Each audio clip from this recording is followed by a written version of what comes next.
much. Welcome everyone to the January 8th, 2025, hard to believe, Yolo County, City of Davis 2x2 meeting. Call the meeting to order. Designation, roll call, looks like all members are present. Welcome Supervisor Allen. Good to have you joining us. Designation of chair for the day. I guess that is me.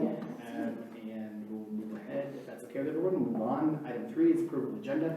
Could I request that we flip the two agenda items because we're trying to make time for Nolan to be here because I had questions for him and he'd like to talk about Pacifico. So just flip A and B for the discussion items. Sure, so just hear item B first. Yes, please. Okay. And with that, I move the agenda. Thanks. There's a motion. Is there a second? I'll second. Thank you. Any additional questions? All right. All those in favor? Aye. Aye. Any opposed? Any abstentions? Motion carries. Moving along to item 4, approval of November 13th, 2024 minutes. Is there any changes to the motion or to the minutes rather? Otherwise, look for a motion for approval. So moved. Thank you. Is there a second? Okay. Thank you. Motion and a second. Motion by Chapman, second by Allen. All those in favor? Aye. Any opposed? Any abstentions? Motion carries unanimously. Thank you. Moving along to item 5 on the agenda, public comment. This is a time for any member of the public to address the committee on matters which are not listed on today's agenda. Any public comment this afternoon? Not hearing any or not seeing any at the moment. Any written public comments? None. Okay, thank you so much. Appreciate that. We will now move along to item 6. We will go to item 6B first, which is the update on the South Davis Library construction. Fortunate to have Ryan Piscicini with us this morning, or this afternoon rather. Good afternoon, Ryan. Happy to be here. Good afternoon. Thank you for having me. I am Ryan Piscini, the county's Director of General Services, responsible for capital projects construction, including the South Davis Library. Over the past, I think, month and a half, the last time I updated this group, we've made significant effort between the city and the county in negotiating the land transfer for where the library will be built upon, and negotiating some reciprocal easement access, and also maintenance agreements. We had a slight delay due to the winter break, but I believe as of this morning, everything's resolved. As always, as I said before, it's a pleasure working with city staff, and our hope is we can get those documents signed if the city is good with it, with the latest agreements from the county staff, that we can get those documents signed shortly and move forward. The other bit of good news that came out of this morning, the county did, as part of its due diligence, environmental soil testing of that area, and as expected, there were no concerns. So I'll share that report to the city as well, and we will be able to move forward. Our site walk with the contractor will occur this Friday, and at that point we're going to start working on timelines for commencement of construction and groundbreaking and all those fun dates thereafter. The city is has been invited to it, and is part of our owner-architect contractor coordination committees, particularly around the areas of making sure we coordinate regarding impacts to the field, impacts to the bike lane, impacts to the bike path. So, and community notification is the other aspect of that coordination as well. Are there questions? Thank you very much for the first overview and the updates. Questions from Yes, thanks. Do you have a general idea about when the groundbreaking is going to be? Because people keep asking me, and I said January, and then I said early 25. Right, definitely early 25. My hope is end of January. It really depends on the land transfer being signed by the respective parties, because then we can sign the contractor agreement, the construction agreement after that. So my hope is in short order, and we can plan it. If it's not early January, it'd be early February. I do know the contractor, their team has just finished a job. They're going to be ready to stand up end of January too. So the timing would be ideal for them as well as us. Okay, great. And then Clearly, I've been to all the committee meetings, but a question somebody asked me recently and I couldn't remember the answer to. We had worked on, for the Resilience Center, a piece of it about some battery backup. Was that something that we were able to work out? Because I know Yes, it was so- still in the air. So the project comes, it's close to, but it is not net zero energy project. It's about 80% offset between the solar, and there'll be some solar over the parking lot. But there will be a battery component to it that's about, if I recall correctly, 82 kW, which is a sizable battery that can provide several hours of backup. Most of it will be used in normal operation, which is load shifting to reduce any carbon emission related to operating the facility, but it will be there for resiliency purposes. And we are looking at we had asked our architect, and they did design additional enhancements to the community room to make it beneficial for a resiliency center. And then I believe that we were trying to do the electricity so that if we didn't have backup, that we'd be able to connect directly to a generator in the event of a longer term. Yes, so the project also comes with a built-in quick connect, if you will, to a more traditional power generator for those long outage periods. That way you can drop in a generator from one of those rental firms, a decent sized generator, and power key parts of the building when there's long outages. Normally in an emergency, one of the challenges is you get a generator, but then you need an electrician to hook everything up to the panel. This provides an even quicker response for the community. Okay, good. And then my last question might be city staff question, but a question that somebody asked me was about this, have we identified the soccer fields for their replace? I know that they have been working on, I'm sorry, I could have asked that ahead of time, so you would have been prepared. Hi, Kelly. Do you know if that? I don't know specifically. I know our Parks and Community Services Director was actively working with county staff to try to, figure all of that out. One of the things that we were waiting on for the land transfer was working out the maintenance agreement. Who does what with what piece of property, and that was kind of part of that. So I'll follow up and find out. Great. And it'd be nice if we could be told when it happens, so we can say, those two that we lost are now going to be, I don't know, mixed rent or something, or whatever. It's one. One? Only one? Okay, great. Well, depending on how you line it, so great. Only the one soccer field. Yes. Thank you. But we're gonna take out 10 pickleball courts too. Riots. I just want to state for the record that's a joke. We're not We're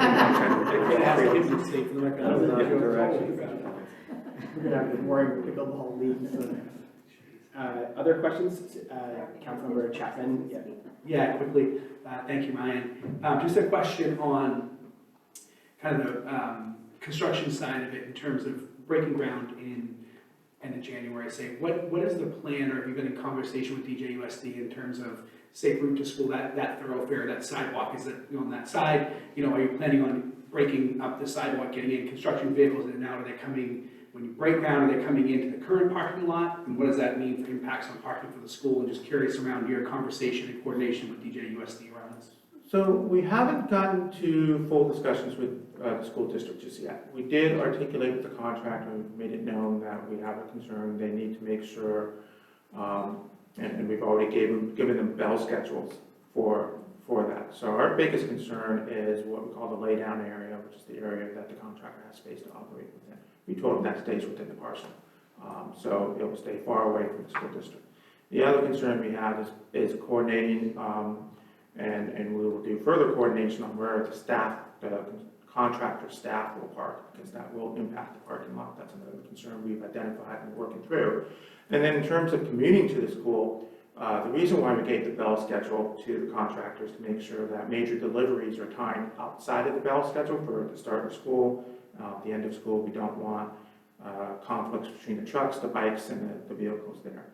We are benefited that Linwood it's a 3-lane street. You have a turn lane down the middle, so that kind of gives some capacity to move things around.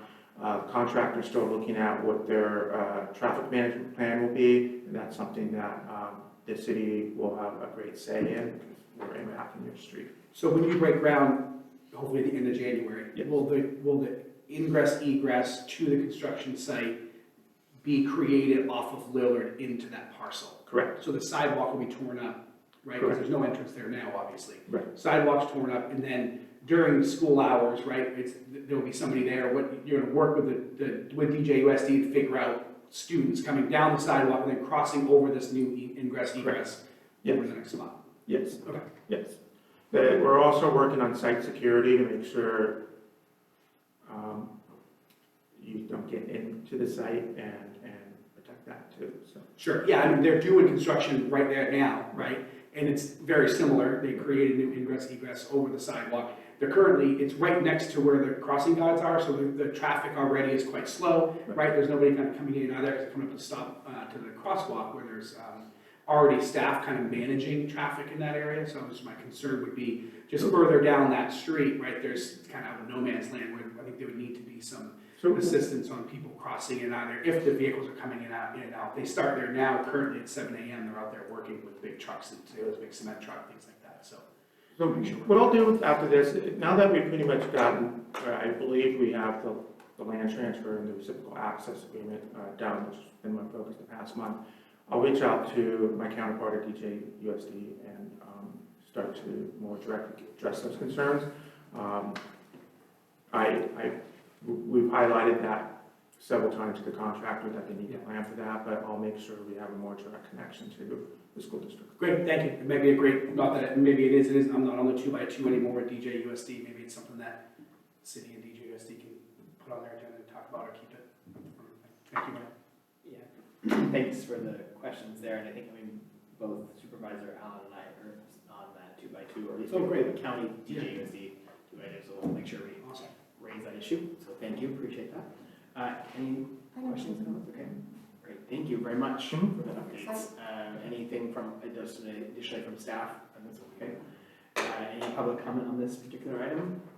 Okay, thank you. Did you? So, It's 6A, Pacifico. Okay. So, yeah. So this is joint item between myself and Nolan Sullivan, who's the county's Health and Human Services Director. He's still in the group from another meeting.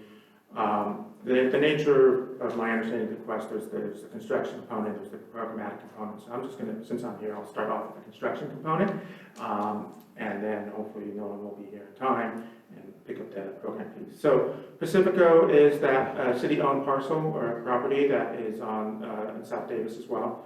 The county's been working with the city on rehabilitating buildings A and B, and that rehabilitation is a mix of deferred maintenance that we're working with the city on, plus also changes within the structure of those buildings to further programmatic goals of Health and Human Services to house certain populations. I'm not going to say which ones because they're specific and no one knows that term better than me. Where we are in terms of the construction process is we've resolved a number of open items that we've had with the city. The city's been working within their building division and their building official, because your building official has jurisdiction of the project, as well as the department that oversees the project. They've given us their inputs, and we have had our inputs. Our architect has gotten us to 30% design, which is a major milestone. We have that design to the cost estimators. Right now, we will get the cost estimate next week on the 30% design. That's also another major milestone. So that really gives us an indication of what's the financial feasibility of the project. There's still a lot of variables, but a 30% cost estimate is a decent point to know where things are going to land. From there, shortly, it may be as soon as January 28th county board meeting, we will bring forth to the board, assuming that the cost estimate is reasonable, what we call work authorization to authorize the architect to get to 100% design, bidding documents. That'll take about 2 months for them to do, so that's February, March. Then we go back to the board with to approve plans and specifications. During this time, I want to again reassure the city. We will be engaging with the city so they have an understanding what we are intending to do with that construction of the building. Again, it's also a city property and city jurisdiction. The city's building official has primary jurisdiction over this project. So we go to the board in end of March, early April for plans and specs. We can go out to bid at that point, and we will be still within our timeline to have this construction contract encumbered by the end of the fiscal year, which is my goal to deliver on that. That will secure any of the funding that HSSA has tied to that project and lock it in so we can spend it as construction carries into next fiscal year. Great, appreciate that brief overview, and I know Nolan's probably going to be adding in a little bit more as well too. Go back to questions. I know Supervisor Allen had some questions first. Well, Nolan said that he turned on Russell a few minutes ago, so he should be here shortly. Actually, I had a city question. I think, Kelly, you know this one, sorry. I was just wondering about the status of the other two buildings, because at some point in this very long process, we were going to try to do it all at once and do it in a coordinated fashion. You were waiting for people on the natural to be departing from there. Where are you on your two buildings? So we do still have some residents in the C&D buildings. We have been working with some of our federal funding sources with HUD and some of our state funding sources through SB2 to, once we have the county piece locked in or underway, to look at what we would be doing with those two sites. So the intent is to have those two buildings not necessarily the same as what the county is doing with the A and B buildings, but to at least have the entire site fully functioning, I think is the best way to say it, so that we have it fully occupied. We haven't been, as people leave through attrition, we haven't been filling those spots, hoping that we can get to a point where we'll have the buildings available for actual rehab. So I don't have specific timelines yet. Some of that hinges on what happens with the county piece. Okay, so it's not coordinated, we're going to all work together to do the construction at the same time, it sounds like, which is fine because we're ready to go, I think. Yeah, our goal was to make sure that we didn't get in the way of the A and B buildings, because that's been really a long time in coming. So those will happen on a different trajectory. Okay, great. And then I believe there were some, who manages your site? Do you do it internally or do you, it was Yolo Housing, which is no longer. We did use Yolo County Housing to manage the property for a spell. We have brought it in-house, so we still do have an individual who was contracted with Yolo County Housing and is now contracted with us to actually be an on-site manager out there, but we're otherwise managing it. Okay, great. But I just wanted to have a comment that I'm the one who asked for this update because I've been quietly sitting by in my other role, like, when are we ever going to talk about Pacifico? So I'm really, because there's a housing crisis and there's need and there are families that would really be well served by doing this. So I'm pleased to hear that some plans are in place and there's still funding. That was the other thing that I was worried about. And so I'm really happy to hear the update. Thanks for having me. Yeah, just a quick comment. I think the thing I've been obviously most concerned about is just the potential of the loss of funding. We've had sort of some key timelines that, can start, things need to be in motion by X date, and then we've had some fits and starts there. So I think, just been a little worried that we're going to lose out on the sort of state funding around the project. So glad to hear this update, and I know Nolan has arrived too, so we might have some additional items to add in. I will say, Nolan, you might be in danger of losing, your job. But Ryan's doing a pretty good job here. He might, not just at UPS, but HHSA might be able to share his future as well. So, all kidding aside. And Gloria, you had a couple of comments or questions. Sure. So as far as, I understand about the 30% design and needing to get sort of all down that path before we can get a bid and get that going, but it sounds like there are other things that can be done or that need to be done as well, as far as you mentioned deferred maintenance. Is there anything that can be sort of taken care of now, that has to be taken care of now, that we can do without the design elements? And, go ahead, Al. The only piece that could be done more immediate is there's still the outstanding question of some dry rot along the stairwell that we could take care of more immediately before we get to full design. We did get some clarity from the city on direction regarding dry rot in the balcony. We are removing the balconies as part of design. That's a national project, but the stairwell dry rot can do sooner than later. The other deferred maintenance pieces, again, our last check-in was early December. The city was looking into what funding availability they had to squeeze in ideal, more larger building systems as part of this project. We have not had a chance to connect, to be honest, since then, or since the new year, but that's an open area in terms of my role and what am I building and designing for and what opportunities exist is is the city ready, able, and prepared to contribute for maintenance, if any. Can you repeat that to, what was it then? Oh, so the deferred maintenance items. So the biggest ones in my mind is really the HVAC system, the air conditioning. Those are end of life. There's also some, I think one fire panel issue, if I recall correctly. And then there's some questions around the water heaters in that building. Okay. So the challenge with A and B, and I would assume with C and D, because they're constructed the same, though that's just an educated guess. Most building systems have a life of 20 years, and the property is just over 20 years old. So you're running into things that are at life or has just passed the end of life mark. And the question then becomes, do we take care of it now while nobody's in there? And it's easy for us to triage situations as they pop up. Or, which is a question every jurisdiction is asking with the portfolio. This is not simply a city question or a county question. All my peers are struggling with this.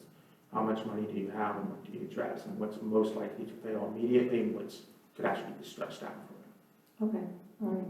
And then Kelly, I know that we've also talked about like the redesign of the other two buildings, and it was mentioned maybe doing this together, but if we don't do it at the same time, can we use the same designs? Like is there a way to sort of carry those over? So we could use the same designs, the buildings are identical, but I'm not sure that we would want to use the exact same designs because what the county is doing is designing it specific for their program. They've got some specific needs, etc. We will definitely benefit from having the designs, absolutely. The key difference between the two sets of buildings, A, B, and C and D, have been continuously occupied. So that's good for things like HVAC systems, et cetera, that they've been running and been utilized. To Ryan's point, they're still probably approaching end of life. The equipment and the things in the A and B buildings haven't been used for well over a decade. So I would shudder to think what happens when you try to fire them up.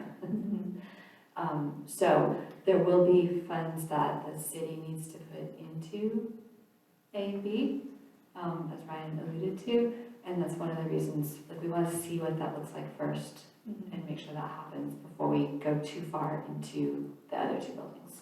One of the things that we are addressing on the site plan that benefits all buildings is a redesign. I know it sounds like a minor thing, but it's actually pretty major.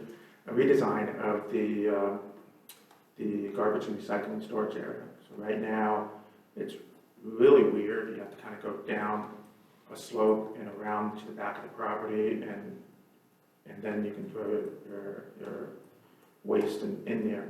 So we're redesigning it to make it more ADA accessible to modern code. That benefits the entire property, not just A and B. But yes, there's a lot in the plans. At the work to research the plans that will, I think, reduce some of the engineering burden that we've had to go through in the for the C&D properties, because they're all together. And then I know there was a lot of discussion around mold in those buildings. Was all of that addressed, and is that's not going to be a major impediment? I missed it, mold.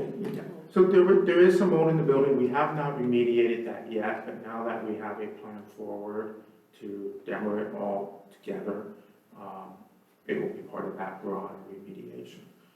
We have addressed where we believe the water is leaking in, that contributing to the growth, so it's arrested at this point.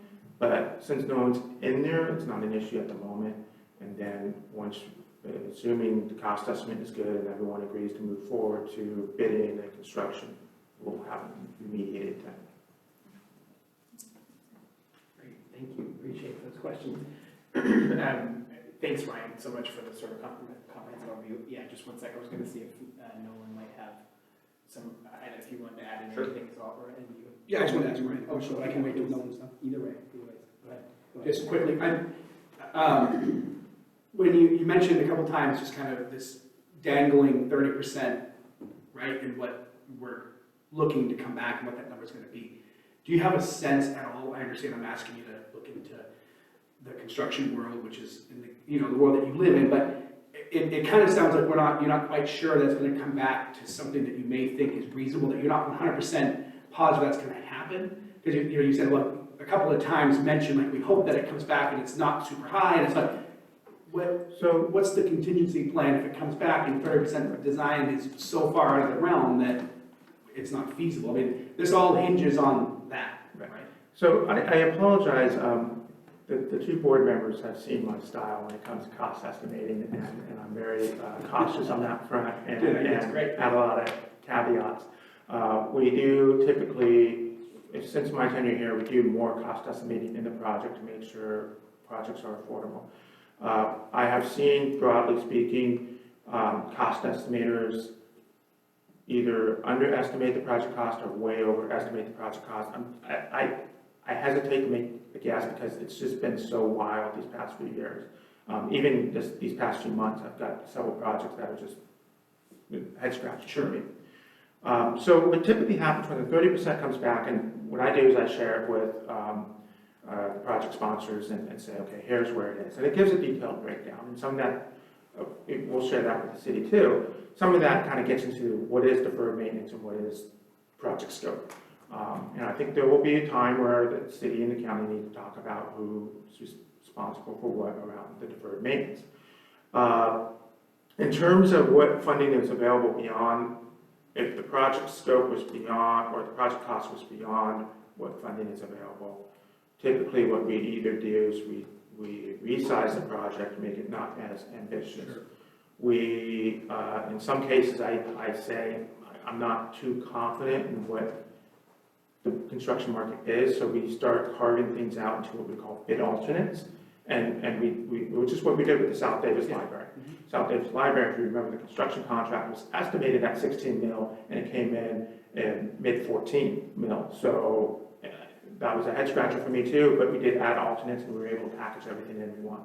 It will probably be a similar strategy here, to be honest. That said, I don't know what the Health and Human Services funding looks like for this year, next year, how that, what strategies may be available. Thank you. Yeah, I'll add a couple points, and I don't know exactly what was covered, so I apologize if I'm being duplicative on some of these things. The first point I'll add is just homelessness is growing, right? So across the state, across the county, we're growing rapidly, and that includes family homelessness. Inventory is a huge problem for us, so the program side, Health and Human Services, is still very committed, very interested in this program, and frankly, we're just kind of waiting on the facility side. So I just want to set that stage. We have homeless families tonight that will be in hotels because they have nowhere else to go, or on the streets, or in shelters, unfortunately. And so the program need is there in Davis County and Yolo County. I think the first big question is the state budget. We've gotten very little information out from the state so far. The governor did a really odd press conference in Turlock yesterday that he called top lines, and I'm not exactly sure what a top line is, but the moral of the story, or the key takeaway there, is the state budget looks relatively stable, he projects. So as long as that holds, and the LAO is actually there with him, which made me feel a little better, because sometimes the governor says this and the LAO says that. So if the budget holds, we're in good shape. Last year, as you know, we had a significant deficit. There were some really big projected cuts to CalWorks in particular. They didn't end up happening in the May revise, but one of my big worries is the other shoe going to drop on the state side, which is all of this funding, right? So first initial glimpse, state looks stable. So hopefully that holds and we'll be in good shape. We have 1.2 million budgeted for this project in CalWorks Housing Support Funds. Those funds do expire on June 30th of this year. They have to be spent or encumbered. We've rolled these forward twice now. This project has stretched pretty far. So I don't anticipate we'll be given another grace waiver to roll these funds forward. So if we do not get this project either built or at least encumbered by June 30th, that 1.2 million returns to the state of California. Additionally, the city would be getting a $1.2 million investment in their property, but you'd also be getting rental income. So we'd be paying the city rent for those properties that today are not generating any revenue. So again, I think it's a really great process for the city as well, because it invests in your asset and also brings this revenue in to help kind of bolster city funds. On top of that, it's a great asset for your arena. So these apartments would count towards your arena. It's a great thing to do. So there's just all sorts of great things that we hope we can kind of get pushed forward by June 30th. And frankly, on the program side, I am concerned, we are starting to plan a plan B for these funds in Woodland, where if we don't have some finality or something, I don't want to give the funds back to the state. So speaking for myself, and I'm not saying anyone or anything is doing anything wrong, I'm not feeling super comfortable about the expenditure deadline, but we do have to spend by June 30th. So we are working on an alternate possibility plan if we don't have some finality in the next month or two. We'll proceed on that plan.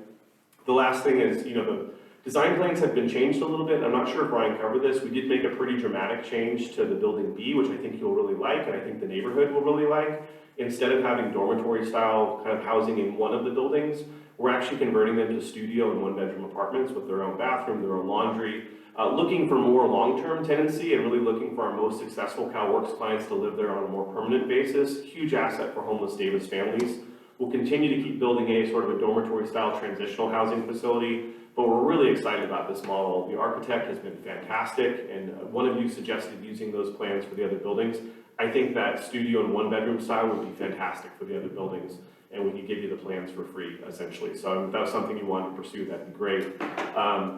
I do really want to have the public meetings. I know the neighborhood was very interested to hear the design, the things we've come up with. I'm just hesitant to even kind of approach that if we're not going to have the project fly. So Sheila, your predecessor was really, and Mayor Chapman, your constituents were really anxious about having those public meetings. We just haven't broached that because I just don't know kind of where we're going to land and where we're at.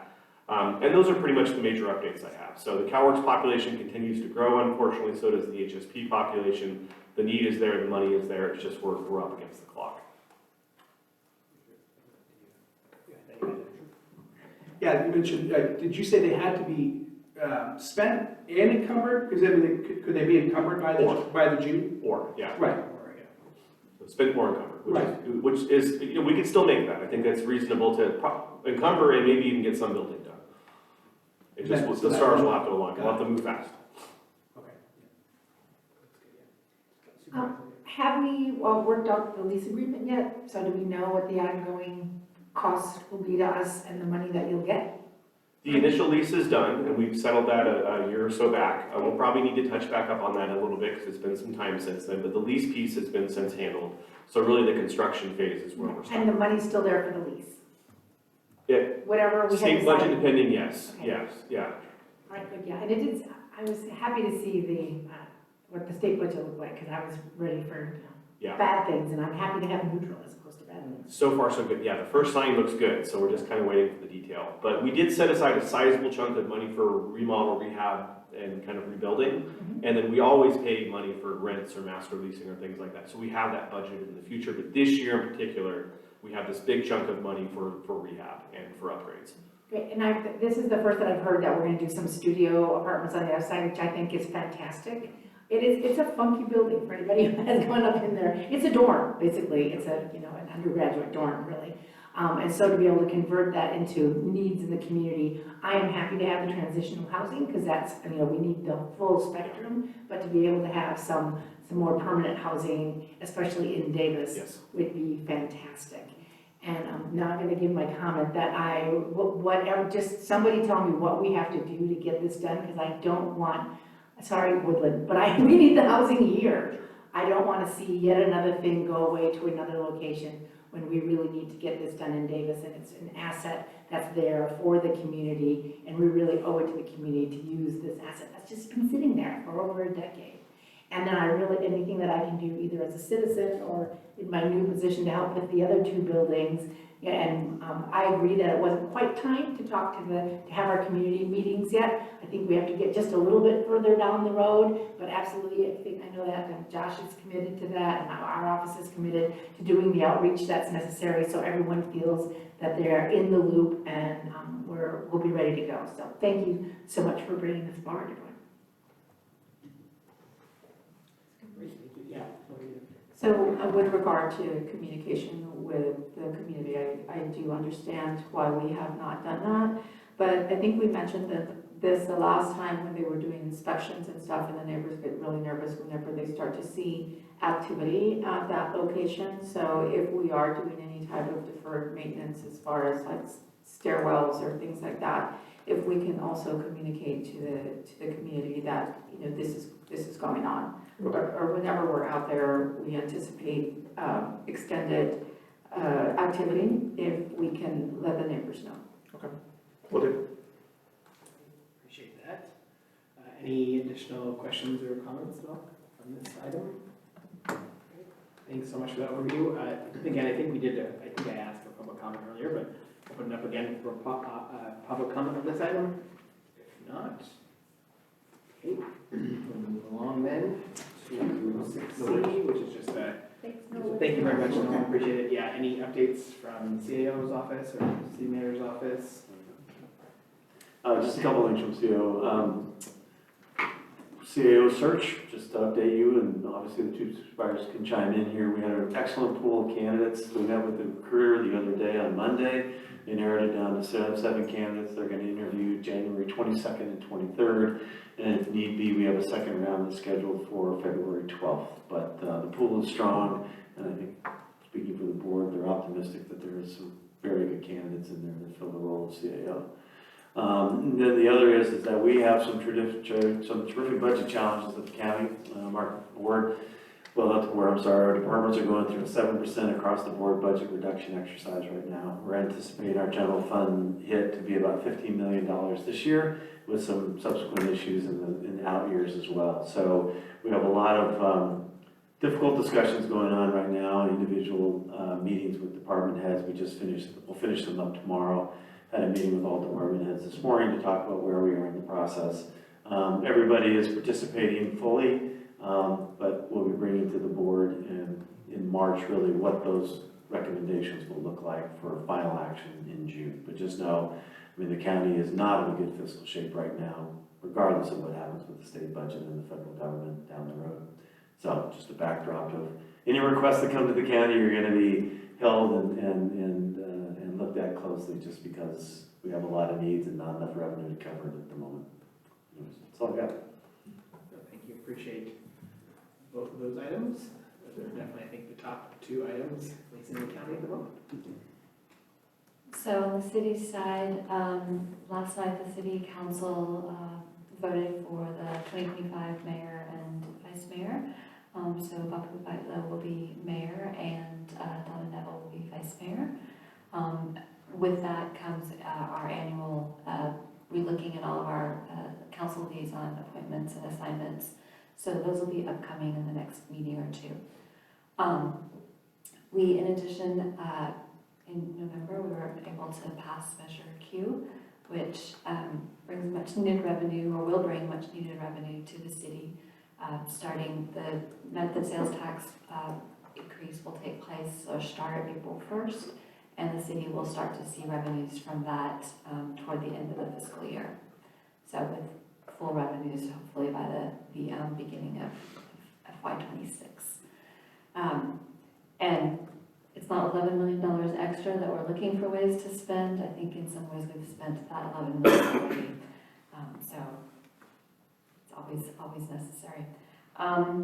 We also last night council approved the contract to get started on the general plan.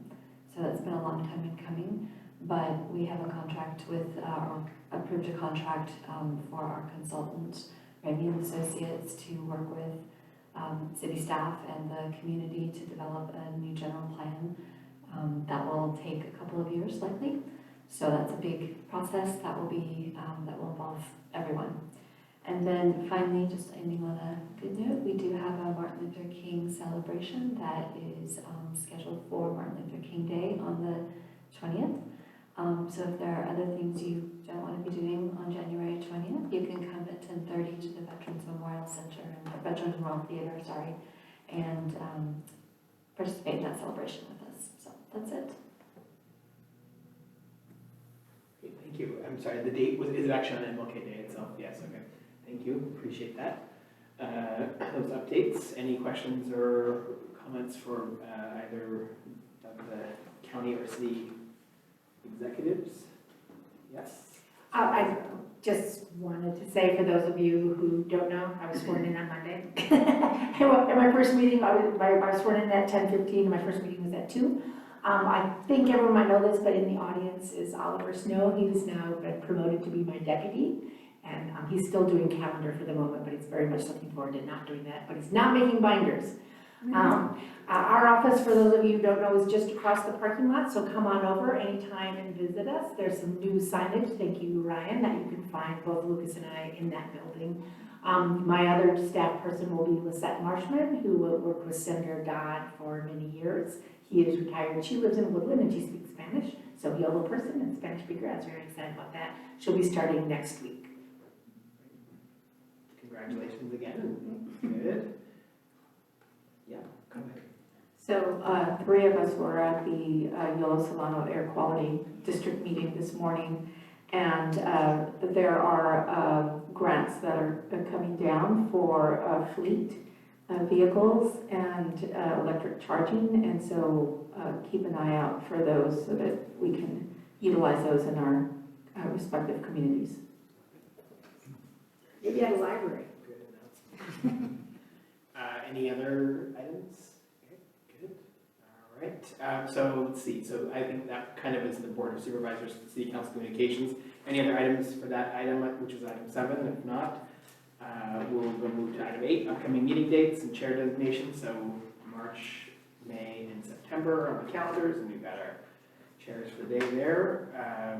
Anything else for the good of the order? Otherwise, we I don't see future agenda items on here. I know they usually just ask for them, but since the 2 of the people are in the room, that I'd like an update on homeless service coordination at our next one. So, thank you. Great. Any other items for future agendas at the moment? If not, we will move to adjourn and we'll see everybody on March 12th. Anything else for the day? All right, thanks very much, everyone. Appreciate it.